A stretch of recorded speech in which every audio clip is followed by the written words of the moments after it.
because we have a responsibility to manage and monitor those things. It feels to me as though we're just saying, oh well, can't do anything about it, and I don't think that's right. So through you, Mr. Chair, compliance team haven't as such, but I'm happy to take an action and chat with our science team and see if there's any information that's been happening that we can report back. Okay, I guess it's not a question for you then, perhaps necessarily, but maybe around the council people, councillors must have a view on this. Or is it just me who thinks that it's not a happy state of affairs, that we don't know, we don't appear to know, we certainly aren't saying what has happened? I'll be happy as long as you bring the urban discharges into play, because they open the taps as well. It's a whole community discussion. As we set out to start a measuring process, I suspect it will be really technically and physically difficult to do what you're asking. Councillor Gibson. I think it should be noted that both Don and Donna I've had clients chewing my ear in a really good way. You guys did extremely well over the period of the wet weather and how you dealt with what was going on and the anxiety of people out there. So, and that came from, I've still got one client of mine left, and it came from Fonterra, it came from the Rural Support Trust and one of the stock firms. Thank you, Austin. So we'll get praise like that around the table. Councillor Rodway. Thank you. Well, I've got a question that's actually very closely related to what Robert was talking about. But before that, just in response to Jeremy's question about the cultivation rule and the winter grazing rule being a little bit different, in setting those rules during the water plan hearing process, the cultivation, of course, can be for pasture renewal as well as for winter grazing. So if you're doing it for pasture renewal, you probably can go a little bit closer to the stream than for winter grazing. That's probably the logic behind that. Right. I've got one other question, but you're happy for You're happy for the question. It was around the cultivation field days that the field days with contractors when you start, because the rules are starting to get in play, and it was around farmers understanding what the buffer is in regards to degree slope and things. But I mean, I'm looking purely from a farm and saying, what's my risk? Winter grazing is a risk, and where can I cultivate to? So winter grazing, you understand farming, we can cultivate to, say it was 5 metres away from a waterway. On the same context, you can't graze to 10 metres away, or it's 10 and 20. So it's about what's the risk? The winter grazing's the risk. So you should be saying if it's winter grazing, should be just, we want 10 metres, don't cultivate 10 metres and don't winter graze 10 metres. Like there should be an alignment in that. I understand the grass to grass, but it's about the grass to grass probably not as necessarily as risky as where the animals are wintering. So I'm trying to work out what's the worst case scenario. Is winter grazing. How about we just have alignment? So contrary, you don't scratch up another 5 metres of land closer to the waterway. It should be just, we've got to keep it simple for the farmers to work out, because that's what I'm saying. Just to make it, because you've got 2 sets of all land and contractors will go, yeah, I'll cultivate there, and then you come along and a young guy go, oh, graze right there. No, you've got to stay back. and we can see the pitfalls. Yes. Thank you. Just so clear. Councillor Rodway, you have another question? Yes, another question is actually to do with your risk-based monitoring report. And as I mentioned, I think it goes back to what Robert was saying about monitoring what happens. For example, if you have a winter graze block, and you've got water coming off it, how do you know whether or not whether the water coming off it during a storm is causing an adverse effect on the water course below? This is what I'm sort of thinking that your risk-based monitoring might be heading towards, so that, and Alistair here has been trying to advocate for more full-time monitoring or real-time monitoring. And this may be a situation where you have a water course at the bottom of Kieran's winter graze paddock, where you could have you could have a monitor which detected suspended sediment, nitrate, phosphorus over the period of the block that was being raised, so over that 3 or 4 month period, and that might provide a lot more information to us about whether or not these sorts of activities and in what circumstances they were causing an adverse effect. So the question really is that what you're talking about with risk-based monitoring, or is it something else? Through you, Mr. Chair, that and a whole lot more. So the current risk base for the consents that we've got at the moment in the monitoring programs was put in place probably about 4 or 5 years ago. So, and we all know a lot has changed in 4 or 5 years. So what we want to do is go back and reevaluate as what we thought was high risk 5 years ago is still a high risk activity now, feed into that science that we can get, and then look for other avenues like you were talking about to actually feed into that. So we've got as much data as we can get. So we're prioritising staff, resource in the right place. So nothing's off the table.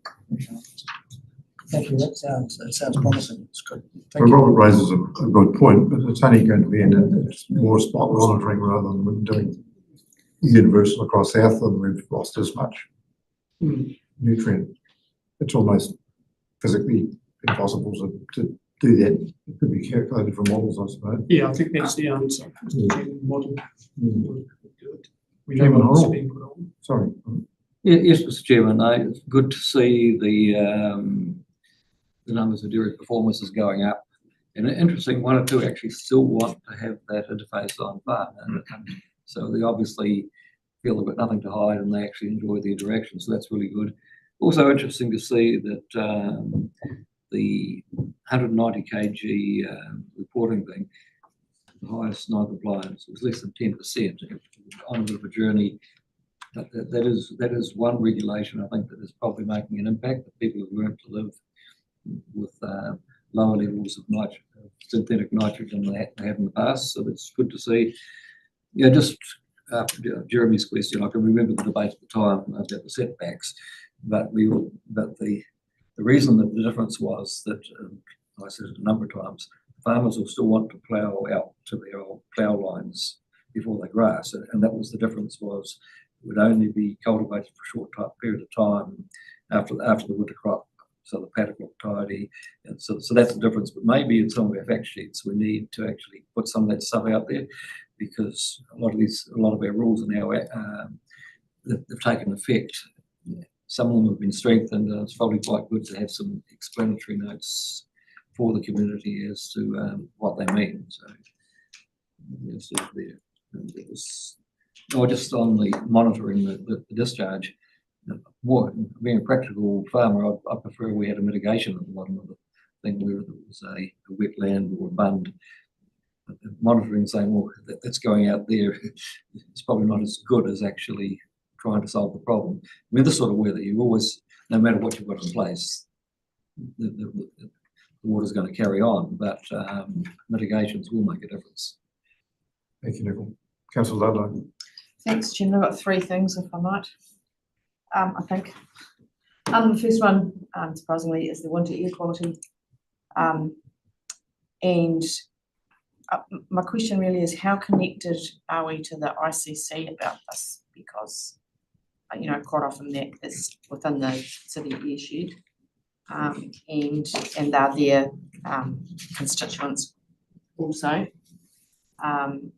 And so, yeah, how connected are we with that? And that also crosses over into the climate change conversation too. But if we're reasonably well connected to them about this issue, there's a communication channel there that perhaps we're not using, because they put their rates notices out every quarter. And if we are playing nicely together in a shared kind of a way, this is a perfect opportunity for, there's an opportunity for us to put some comms out via their channels also, if they would be so kind. I guess that's my question. Do you think that's kind of possible? Through you, Mr. Chair, so I have had some meetings with ICC to discuss this, and we're putting together how we can work together and share our comms channels and all those sorts of things. We also now meet all the TAs and Environment Southland meet quarterly And 1+ is going to be one of the things that we talk about because it's an issue for all of the territories as well, with smoky chimneys and things. Yeah, great, okay, thank you. Second question, the synthetic nitrogen reporting. Correct me if I've misinterpreted because I read it really quickly. The 109 consent holders who you hadn't received data from, the 63 who were non-compliant, are they a subset of the 109? Or are they not necessarily connected? They're entirely separate groups? Thank you. And the third one is, I'm wondering if I'm the only person in the room who's a little disappointed in the graph that shows the winter grazing inspections. Because I would have thought by now that that blue part was going to be much bigger. You know, I'm a bit disappointed in that outcome, but maybe I've just got higher expectations than are realistic. Open to suggestions. Can I ask which blue they're referring to the other? The full compliance, so they're on page 23. Oh. Looking at the graph. Upgrading the dairy inspections. Yeah, sorry, yeah. So I'm just wondering if my expectations are unrealistic. Because I would have thought that that blue would go at least around to the end of the orange.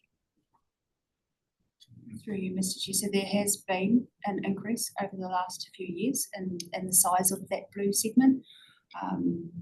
This is, so during this reporting quarter, we had 1 vacancy and we had 1 officer in training. So we did target areas where there was an element of, we knew there was going to be some non-compliance and some compliance. So it's not apples for apples in terms of how we would normally report. But we have seen higher in the full compliance, but we've also seen a whole lot less. Yeah, I appreciate there's been a considerable improvement, but I hoped that the improvement was bigger than that. But thank you. Thank you. Councillor McDonald. Thanks, Mr. Chairman. First of all, I'd just like to support what Al was saying about the compassion that the council showed during that time. Like the week of September since records begun, and we talked about that early. So congratulations on that. I know it's not ideal, but there's a lot of things in this world that aren't ideal. So, and also just want to, it's been a big round of questions, go back to what Jeremy initially kicked off with about the winter grazing and about the clarity of what can and can't be done. There'll be a lot of, I'm a sheep farmer, there'll be a lot of sheep farmers going into another year of negative profitability and wondering what they can do, where are their avenues, what can I push and prod here to do that. And it's pretty obvious that they may look to bring outside animals in to winter graze cattle, dairy cattle, so be it, and then squeeze their own sheep up into an area of the farm, put more nitrogen on to support them. So it's wiggle, where's the wiggle room? Have we got really clear communication right now of what can and can't be done? I think that's really important because we're probably talking about some people that may not have engaged that highly in the past, straight sheep farmers on rules and regulations because they've had an unchanged system for many years, but all of a sudden some may be feeling forced into position to doing something completely different.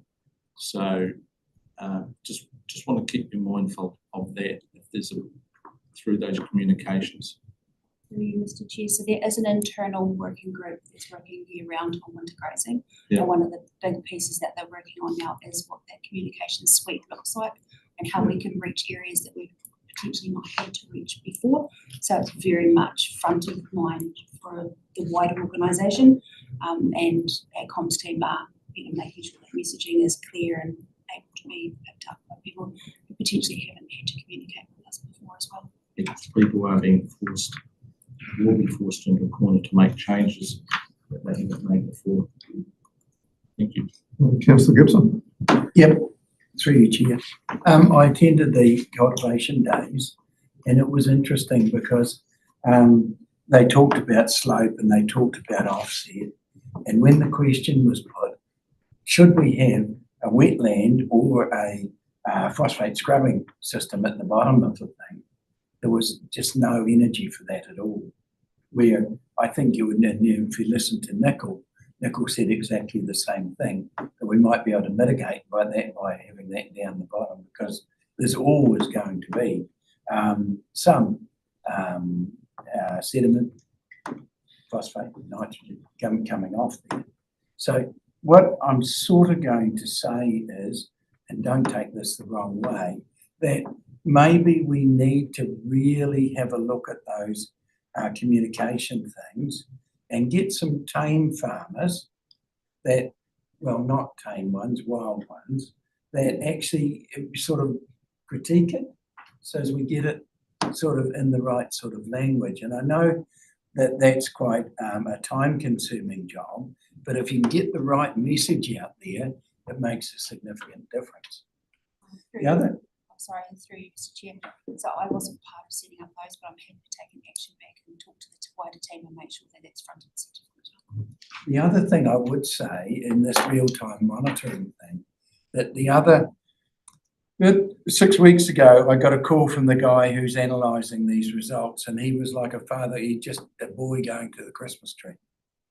He saw these pulses of nitrogen in the river, in his monitoring site. And what it did then was that we could work out what they were and go and stop it. So if you put it into the system that we're operating now and only test it once a month, all that would be lost. So we're not actually getting an improvement that we could otherwise get. We'll never have enough resources or information. And I will say to you, Mr. Chairman, with some level of respect, that this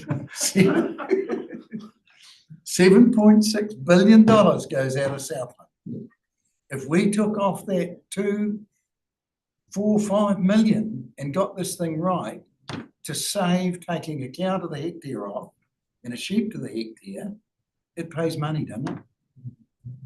And we get it right, not mucking around.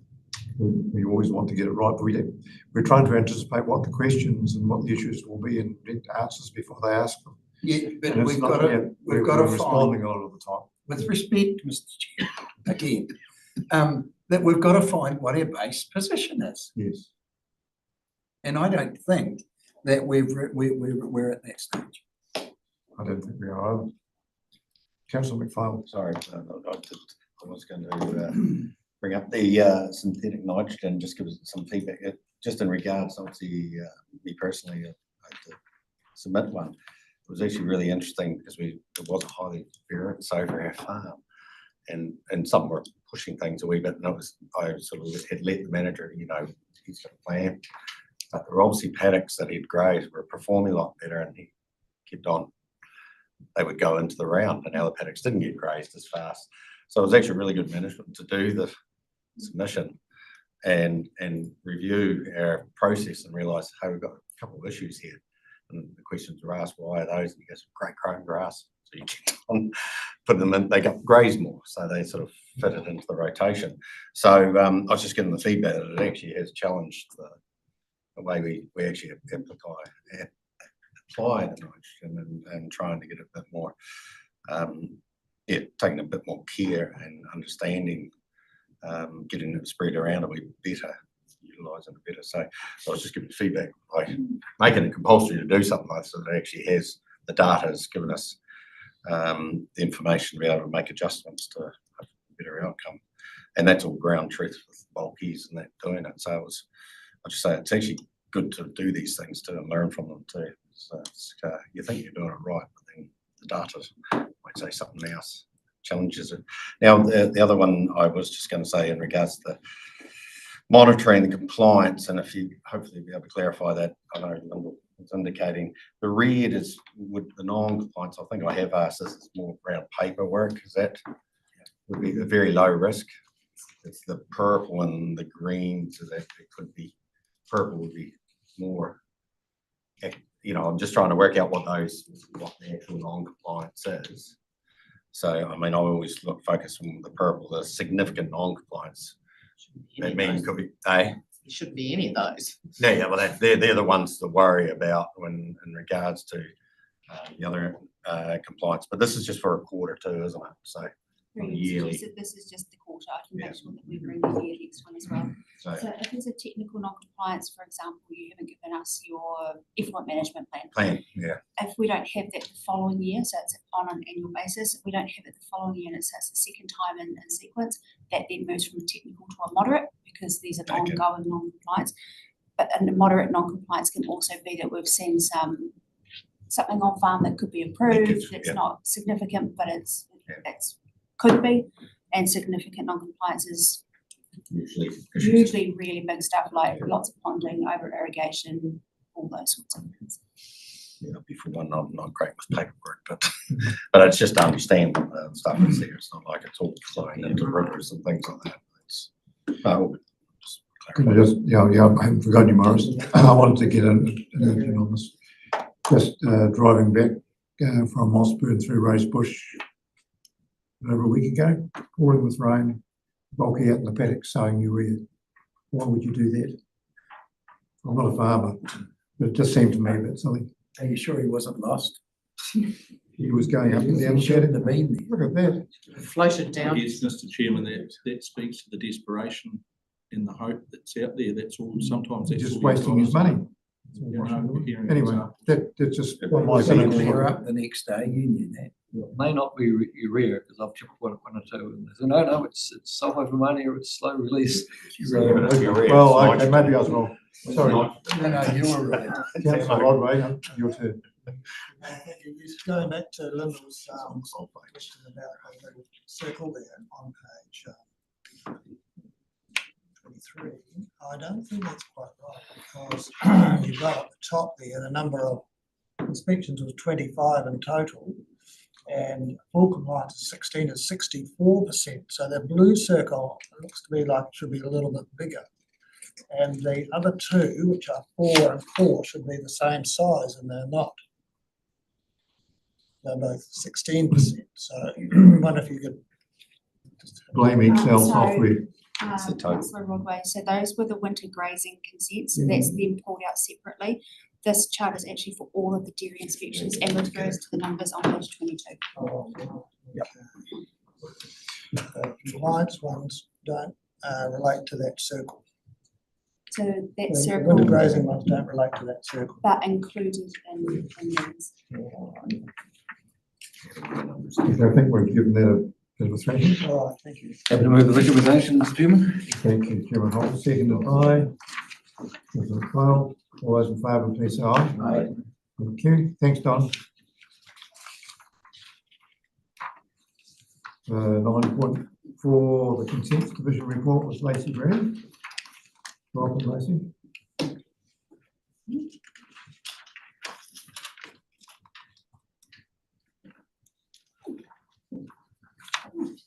Good everyone. I will the report is read and give a couple of updates on some of the content. Again, same as everyone else, it was finished in the 30th of September, so there has been some changes since then. First being Don's back. So, no more be mine. Welcome back, Don. I notice this paper is still in process now. Right. Just quickly, you will be aware that the extended duration of the Marine Farm Council Permits Act has been enacted. It was enacted in early October, late September. And I know I have down here that we had received some applications that sat in the system awaiting what was going to happen with that bill. Those applications, all of them, have been withdrawn, and the applicants have confirmed that they wish to extend the duration of their current consent and continue to operate under it. So the consents team have a window of, a period of time under the Act to be able to update those permits and work out if there's any consequential changes that are required, whether that be dates of reporting or whatever it might be, to ensure that there is coverage for obviously another 20 years. from the automatic extension. So we have until March 2025 to do that. So we're just working our way through following through those with our compliance team and making sure everybody's got the same information. Mr. Chairman, that's a good question. You may. Thank you. Are there alarm bells ringing for you, particular issues that are obviously going to cause environmental harm as a result of these extensions? Because I don't see that anything's being required further of those companies. Is that the case? That is the case.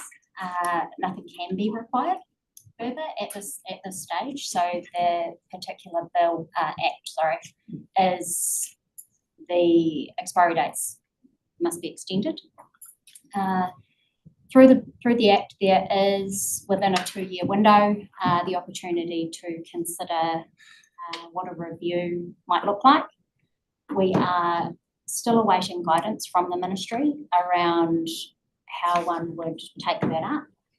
The particulars of the review, you would have to apply to do that to the Director General and sort of go through a process and explain and justify in order to have that happen, alongside also pay all the costs. So all the Light Council is liable for all of the costs to undertake any sort of review of any of those permits at this point. So Presumably we're also obliged to prevent harm to the environment, and will we be liable if that harm occurs? So how do we cover ourselves in that way? And so back to my original question, do you sense that there are any obvious time bombs there, something that's about, the bottom's about to fall out of it, and this extension just means that it's going to happen? I know it's going to be hard for you to answer. it is going to be difficult to answer. I will say we are somewhat fortunate in Southland that the marine farming here is, a lot of it is within one area, which means that most of our permits have the same, we'll call it the same, very similar or the same monitoring requirements that are all sort of done at once and all together. So it does give quite a good picture. So it's sort of about making sure that the monitoring program and annual report that we get, that we are equipped to review that and keep on top of those results that are coming through. I observed that we made submissions when it was being considered, or these changes were being considered, and the Minister and Ministry made a decision, hopefully taking our submissions into account. That's very But just on that point, Mr. Chairman, I've noted down, yes, we did submit and we strongly suggested that we could understand the concern about the cost of renewals, but that most reasonable people wouldn't mind some environmental safeguards. And I'm just wondering about a voluntary accord. I mean, most of these people, they want a sustainable industry, and if we know things that we didn't know 20 years ago, it might, we did it with forestry to a certain extent. It may well be worth considering. I think reasonable operators, because otherwise you can call it the consent, we pay the costs, and it may not be a lot, but I think a lot of those people would be up for a voluntary accord and saying, this is what we know now, are you happy to comply with it? I think a lot of them would, because at the end of the day, they want to be sustainable in the long term. That's a good suggestion. Also, their social license is what's at risk if they do perform badly. Councillor Gibson. Through you, Mr. Chair. Lacey, where are we at with our irrigation consents in northern Southland? In Minnesota, I got an update yesterday, maybe, which was the day I returned from leave, which is so according to yesterday. We have one outstanding agreement to put in place, and then everything should track from there. So the numbers will be absolutely confirmed at that point. We with all the weather going on, people being away, there's been people on holiday, it has been, over this last probably couple of months actually, it's been a bit difficult to get everything underway. We have received most of our people who agreed to reductions in prior are starting to get underway with replacing consents and putting in replacement applications. So everything's tracking quite well. We just need to put together this outstanding piece. And that's reasonably simple, is it? We believe so, yes. Thank you. I can help answer this, having been right in the middle of it. Yeah. Casey's covering the detail. It's effectively done. Yeah. The individual concerned has a very minimal change to make, is relaxed about it, but will not get to the point of just confirming that's what, and you know, from my point of view, just send in a half pager that says this is what you'll do. You'll probably figure out who it is. He's got multiple consents and a lawyer involved. And so from my point of view, the job is done. It's just not got a full stop put on it. And if I'm sounding irritated, it's because I am. Well, he keeps telling me. Sorry? He keeps telling me he's happy. And he's telling us, like, I have seen him in meetings, you know, online, and I know when he's not happy and he's sitting there as relaxed as hell, going, yeah, it's fine. And so I have no doubt that there's not an issue. What I have a problem with is you need to sign on the dotted line and we can get on with the job. We're in a public meeting, so we probably shouldn't take that. So yes, I've done that in public as well. Okay. as per the paper, I'm still, I'm planning, the plan is this should be settled. Yeah. The way forward should be settled very well before the end of the year. So in terms of councillor Guyton's question, I don't know that it would be appropriate for this council to single out any individual consents that we might feel are a risk when we have made submissions and the minister has made a decision. And as I say, after considering our submissions. So we'll monitor the ones that we've got consents, and their job is to monitor. Yeah. Julie, did you have another question? Yeah, No, I just think through you, Mr. Chair, there is, I think it's important to just note that with the marine farm consents, like there is monitoring in place. There are, you know, there are conditions that are required to be complied with. They are getting followed up. We do have in Dawn's team, you know, a dedicated person that is working specifically with marine farms, and we do have the opportunity, as per Chairman Horrell's comment, to individually talk about particularly those consequential changes as well, with the ongoing, ensuring that there are things in place going forward, so that there is not. Thank you. Jeremy, did you have a question? yeah, just in regards to, I'll just clarify, we were given listed projects and project sort around fast tracking yesterday. Is that, we're gonna, it's government come out with that, and so we can talk about it. That's cool. I just wanted to make sure it wasn't. But just around the Hananui agriculture project, these are listed projects. Are they listed, or they've already actually in the fast track system? I was just trying to work out, Hananui isn't going to come. They're on a process, obviously. They're an appeal decision. Yes. So that when it says it's listed, it's actually not coming up. It's actually already, these ones are already in play.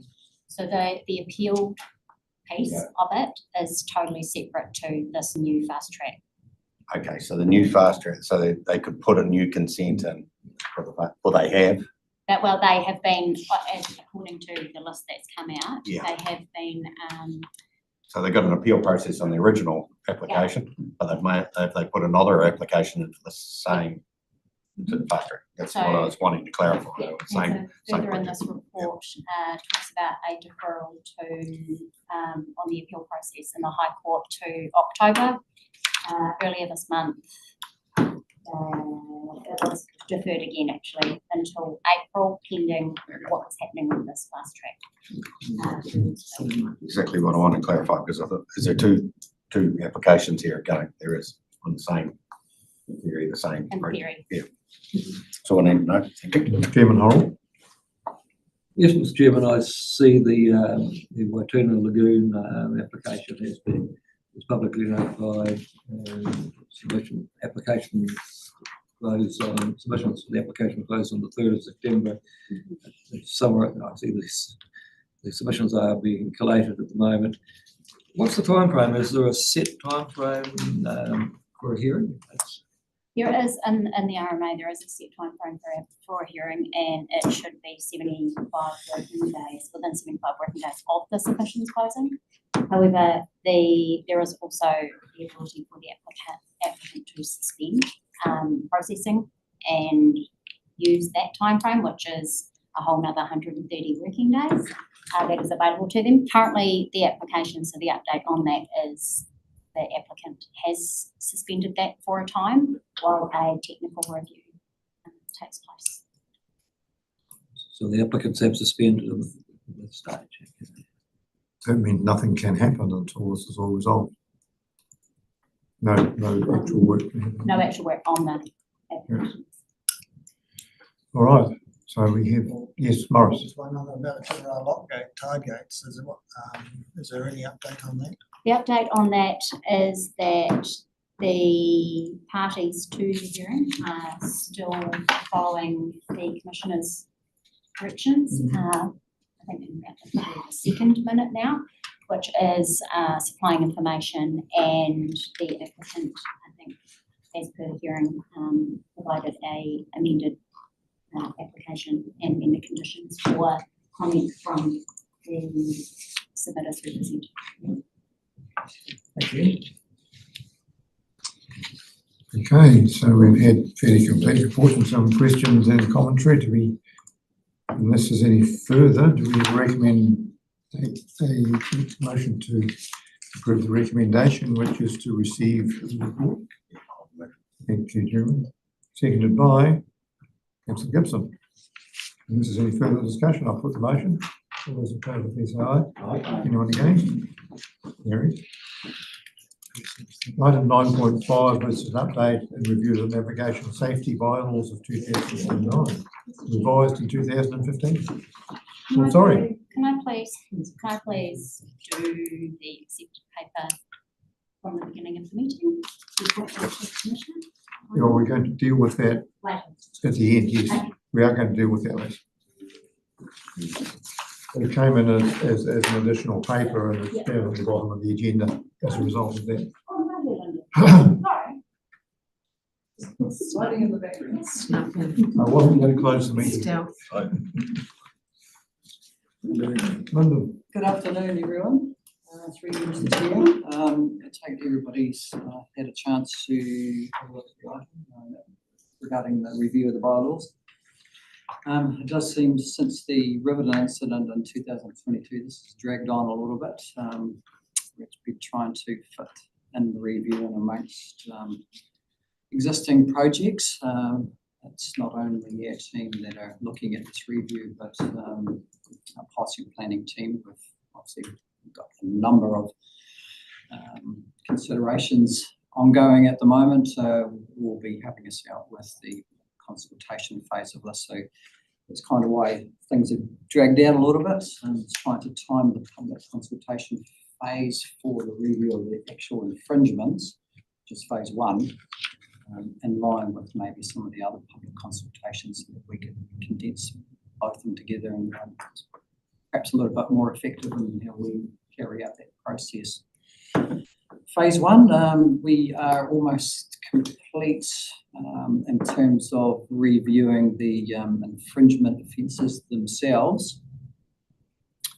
We're at a point where we've decided on there's a couple of options we're looking at the moment, and one is to have a set based fee for every offence, or there's option 2 is that we risk assess every offence and base the infringement fee on that particular risk. We are leaning more towards the option 2 of risk based assessment of each offence and how we progress from there.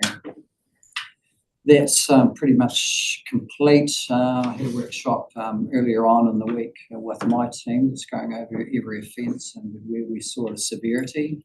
We had a risk matrix to work through and compared that with what some of the other regions are also doing as well, so that we can not only put an appropriate fee in place for those offences, but also try and maintain a little bit of regional consistency with some of the other regions. So, for example, somebody's coming through from Otago to Boat in Southland, and they might perhaps only for a certain offence be fined $200, for example. They come to Southland and we're set that same offence at $500. So it's just trying to get that balance for the community and understanding of those. Now I understand that policy and planning team, they will be leading public consultation phase of this, and they're aiming to have that completed by the end of this year. That's what I've told, so they've assigned a person for that. And all things going well, that's early next year we will be able to come to council and actually just discuss where we're at with the offences and maybe just certainty around that. Thank you. Councillor Guyton. Yeah, thank you, Mr. Chairman. Well done, Lyndon. Things take a long time, don't they, to grind through. And what you were coming from the bar was awfully low. Well, at least the finding regime was appalling in my view. So you're looking at that, but I'm just wondering if you're going to take option 2, that is, you and your team, I guess, will assess the severity of the incident. Where does that put you in legal, and what position does it put you in? Because what if you're challenged by your assessment? Yeah, it's not only sort of risk-based, but it's also frequency. So we've looked at offences that perhaps if we take life jackets, for example, some areas are better than others. Tiana, for example, we have a lot of families that go out in the water, so they're very compliant when it comes to wearing life jackets. But then you go to Bluffers, the boys are going out for a quick fish and sometimes a beer as well at the same time, which is another problem.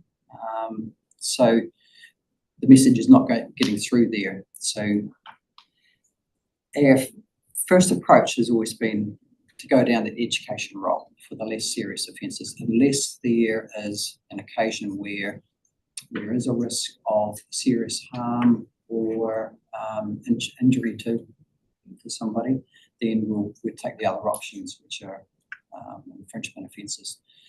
So in terms of, back to your questions on what sort of legal point of view we have for those risk-based approach, is that definitely be a good idea to probably get some sort of legal feedback on some of these and see where that's at, what the thoughts are. Ministry of Transport do provide us with guidelines on the maximum amount, so we're just not ad hoc putting offences in there. We're basing them on what the other regions are doing. And in a lot of cases, with Otago, for example, we've proposing similar fees to what they've put in place for similar incidents. I know the Ministry of Transport are actually looking at, and it's been in the pipeline for quite some time. The elections have sort of pushed things out a little bit, and they're looking at increasing for individuals, I think it's $3,000 fines, $15,000 for body corporates. Perhaps we're not going to be able to put those in the infringements because they haven't gone through the normal regulatory process at government level. So what we're doing is based on what the other regions are doing and which have already been approved by the Ministry of Transport. Just as a supplementary, if I just ask as well, the incident out in Riverton, I think, had some fairly calamitous outcomes for the person injured. Can you factor that in as well, or are you just looking at the type of negligence as a variety, or are you looking at what happened as a result? Good question, and that was something that we would dearly love to be able to do, is to have a range of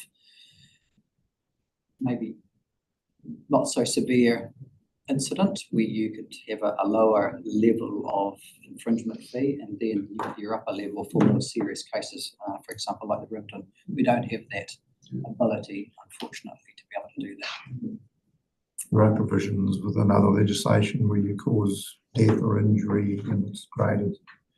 But I think that's a very good point that you're making. I think you should get legal, we should get legal advice on whether you can vary the level of fines.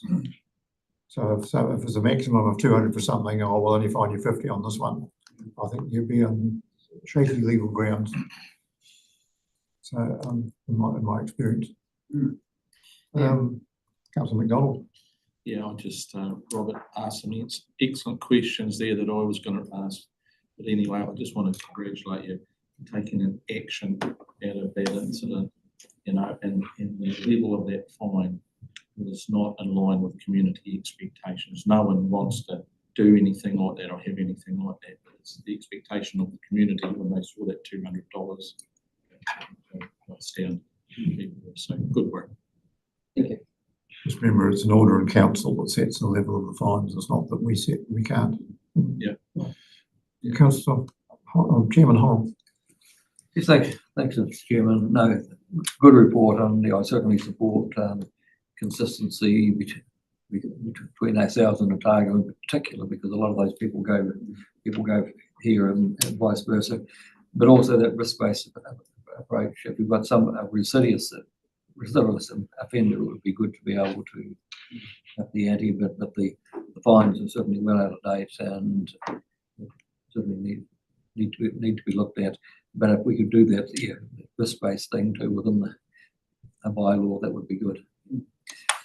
Some of the offences through you, Mr. Chair, for example, vessels, large ships over 500 gross tonnes, either entering or departing Bluff Harbour that are in a restricted passage when they go down there. So if their passage is impeded by another vessel, that carries high risk, not only for the individual that might want to come in front of that ship, but also for the ship. If the pilot takes evasive action and ends up going around, then we're looking at environmental as well as possibly serious injury as well.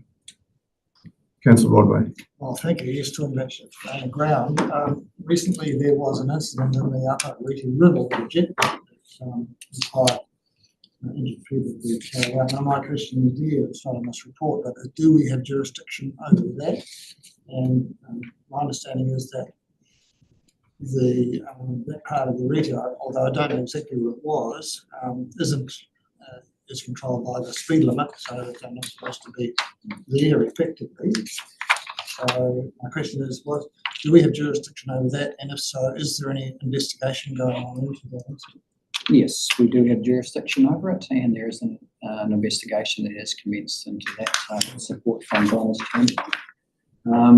Where we're stuck at the moment is that Tiana Police, who responded to the incident and had an officer on site, police are a little bit reluctant to release any information, so we're having to support Maritime New Zealand, who have coincidentally done a bit of a U-turn on initially, no, we won't investigate it, now yes, we will investigate it, sort of approach, helping us out with an OIA request, because they also want to look at it as well. So waiting for that information to come through, which will have contact details of the owner. Well, we've kind of been sitting off on that a little bit, because we're aware of the owner of that vessel. He was flown to Dunedin Hospital, so he's been in broken leg. Probably the timing's not right to go just at the moment, but the investigation has commenced on it. Thank you for that. Yeah. Thanks, London. Any further questions or commentary? Not, we have a mover for the recommendation, which is to receive the report. Thank you, Morris. Seconded by Alistair. All those in favour, please say aye. It is carried. So we have an item of additional business which we agreed to consider, a supplementary report. It's item 1 is an appointment of a hearing commissioner for an application by Fuel and Charters Limited. Lacey, you're going to speak to this? Thank you very much. We hadn't forgotten.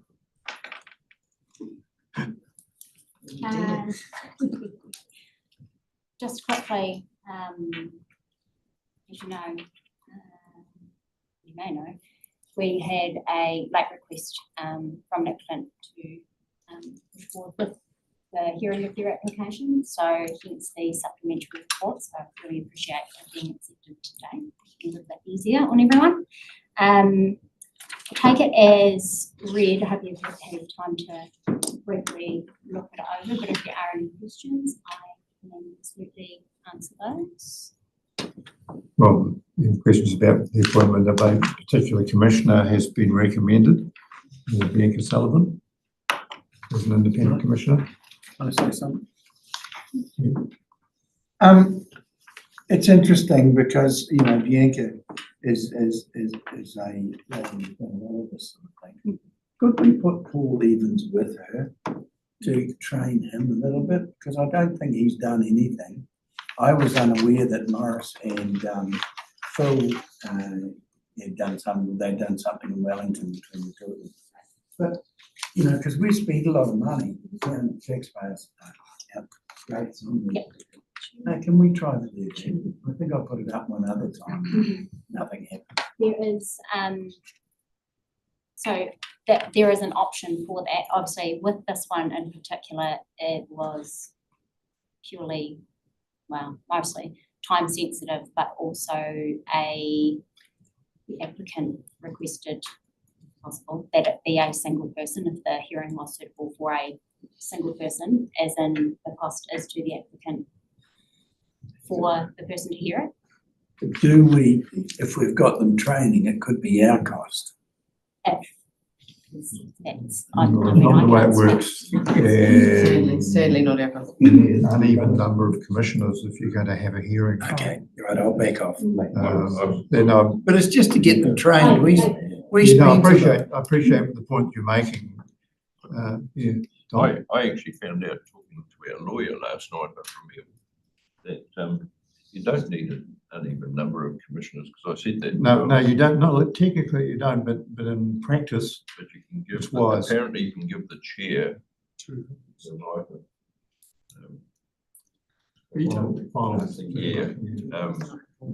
but yeah, so I said exactly what you said, and he looked at me but puzzled. You know, and that's not a legal requirement, but it's a matter of practice. Yeah. So that we don't get it. I say yes and he says no, and we're tied. But you can appoint the commissioner on the basis that they have the cast vote. That's the word I'm looking for.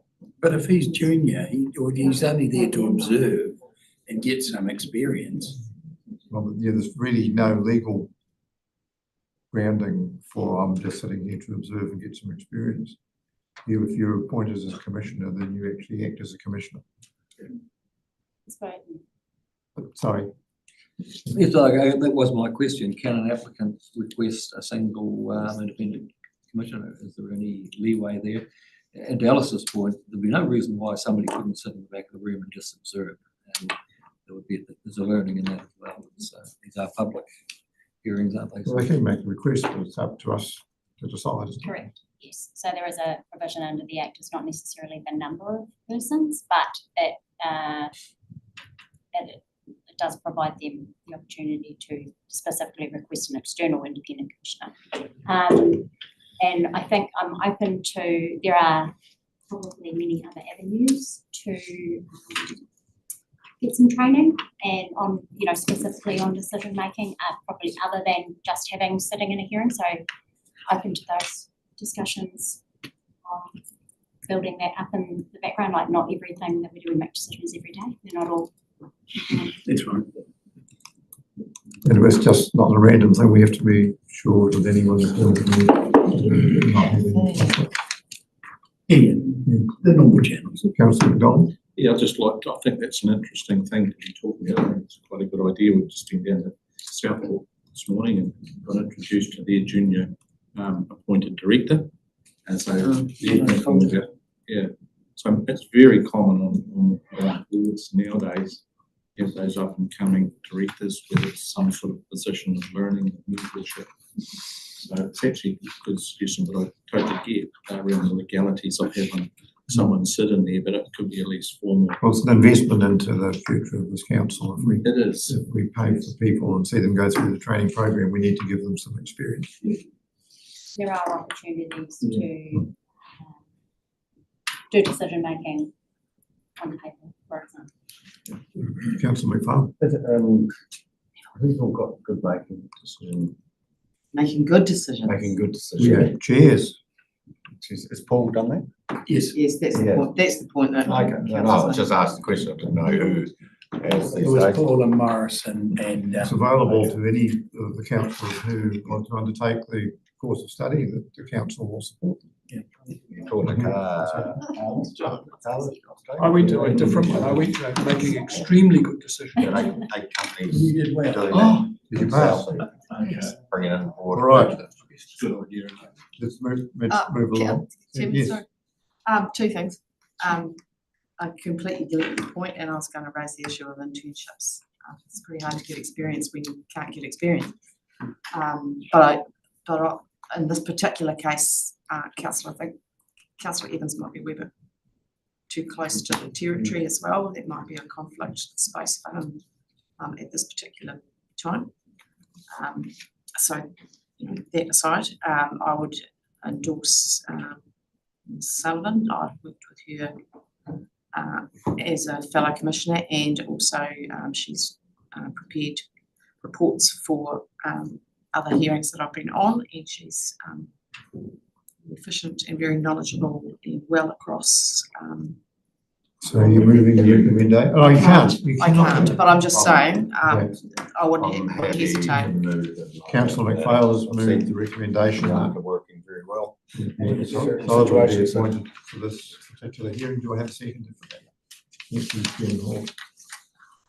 Any further discussions?